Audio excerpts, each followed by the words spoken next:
everything possible to get him back soon as possible. Familia ya watu 7 walioangamia kwenye ajali barabarani inaomba msaada ili kuiwezesha kuandaa hafla za mazishi. Familia hiyo inakabiliwa na changamoto kubwa ya uhaba wa fedha. Familia hiyo inapanga mazishi ya pamoja ya jamaa wao. Mbunge wa Limuru Peter Kiragu ametoa wito kwa wanasiasa kutotumia msiba huo kwa manufaa yao binafsi au kwa malengo ya kisiasa. Kiragu alikuwa akizungumza alipoitembelea familia hiyo ili kuifariji.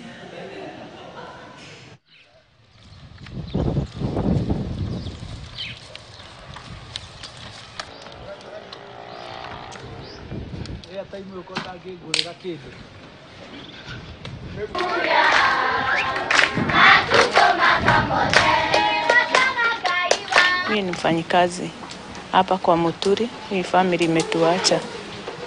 Nimefanya kazi hapa miaka 8 na ndio maana mtoto wangu alikuwa pamoja na wenye walipata accident.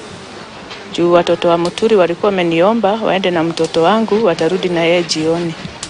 Sasa ndio maana walikuwa pamoja na ndio sasa ikifanyika hivyo accident ikipatikana wangu alikuwa hapo. Mimi nikawaambia sitarudi juu nataka kulala huko, kulikuwa na maombolezo.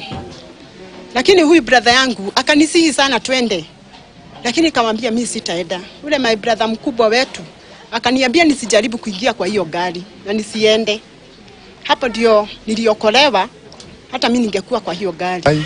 Sisi tutachukua jukumu hii kuhakikisha tuko na njia ya kuwasaidia, na sana hata ya yule alikuwa anafanya kazi kwa hapa kwa Muturi. Mazishi ya mtoto wake ni Friday na tutasimama na yeye tuhakikishe mambo ya postmortem na saduku na hazi yote tutagharamia. Alafu niko na marafiki na pia mimi najua mwenyewe Mungu atanisaidia nisimame na familia hii ya rafiki yangu. Baada ya miezi kadhaa ya mjadala kuhusu hali ya Gavana Susan Kihika ambaye hajakuwepo kazini kwa muda sasa, imebainika atarejea nchini kutoka